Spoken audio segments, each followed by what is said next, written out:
di am mbégte ak kontaante di dalal Matady Matt ñu bàyyi ko mu def présentation s'il vous plaît Matady. waaw salaamaaleykum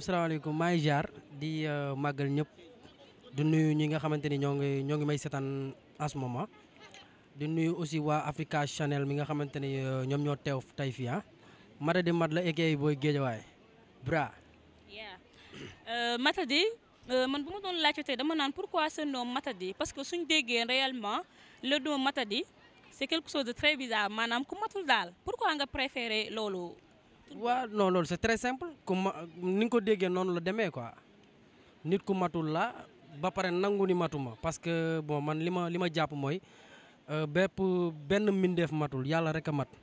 donc foofu laa indee moo Matady nangu ni matuma comme li philosophe yi waxoon tout ce que je sais c'est que je ne sais rien ba pare nag di dox ci à chaque fois lépp lu may jëmale kanam quoi pour mat bien sûr loolu mooy moo Matady c'est juste simple. décortiquer que li ne wax lii moo tax ni muy Matady mais une question Matady suñu xoolee Ngaaka suñu xoolee en prison ñi ngi gis Matady après ñi ngi gis Matady nit bu amee problème maanaam lii lañ koy waxee nan laa ko mën a waxee sax xaritam feeñ en ce moment ci gis nañ ni yow tu étais près de Ngaaka lan nga ñuy leexal foofu. waaw je peux dire que Ngaaka c'est un frère. nit la koo xamante ni daanaka moom laa xam depuis bas âge bon ñoo bokkoon koñ di foo ba yàlla def ñu am même vision am même bëgg-bëgg di ci nekk comprendre nga donc man pour man nit koo xamante ni même bu fekkee sa dëkkandoo la sax bu amee problème da nga ko war a taxaw waxatuma la ak nit koo xamante ni dépassé na frère ci yow Ngaaka c'est un frère nit koo xamante ni la bon. li ma passé ak moom sax passé wu ma ko ak sama famille bien sûr donc bu amee problème dama war a teew bien sûr comme moom aussi lépp lu ma am aussi moom da ciy taxaw quoi tu vois c'est ça. ak si les autres rappeurs ñu mën a tëj. waaw bon presque nag aw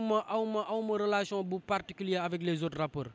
bon entre guillemets peut-être Kaw Prip Dip c'est un gars boo xamante ni sama gaañ la bon dañuy déggante et tout. soo amee envie wax ma benn affaire daf ma koy wax su ma amee envie wax ko benn affaire dama koy wax à part loolu